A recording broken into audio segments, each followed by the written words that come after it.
నమస్కారం.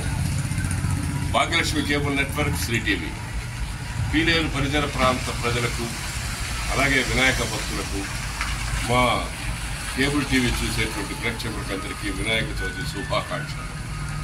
మీకు తెలుసు ఈరోజు నిమజ్జనం.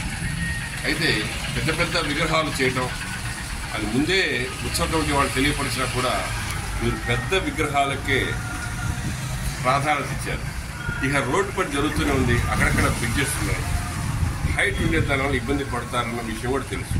కానీ ఏం చేశారు, కొందరు కొన్ని విగ్రహాలు ఏం చేశారంటే తలలు తీసేయడం, పైన ఎక్కడం, రంపంతో పోయటం, తొండం పైన నిలబడేది ఒకడు, భుజాల పైన నిలబడేది ఒకడు, ఆ చేతిలో పెట్టిన లడ్డు పైన నిలబడేది ఒకడు, ఇలాగా అపవిత్రం చేస్తున్నారు వినాయకుడు. ఈ అపవిత్రం చేసే దానివల్ల అనిష్టం వచ్చి కరువు, కరోనా ఇలాంటివి వచ్చేదానికి అవకాశం ఉంది.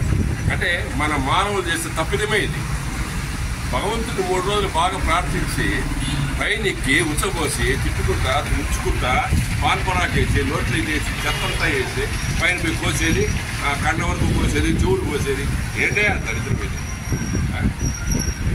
ముందే చెప్పాం, విగ్రహాలు రోడ్డు పని జరుగుతుంది, విగ్రహాలు తగ్గించండి, మట్టి విగ్రహం ప్రాధాన్యత ఇవ్వండి, ఎక్కువ దుబారా చేసుకోవద్దండి.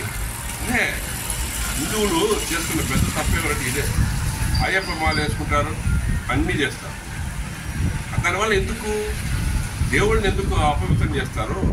ఇప్పుడు వేరే వాళ్ళు క్రిస్టియన్స్ కానీ ఏమంటారంటే, అయ్యో ఒక దేవుడా మీకు 10 దేవుళ్ళు అని చెప్తున్నారు.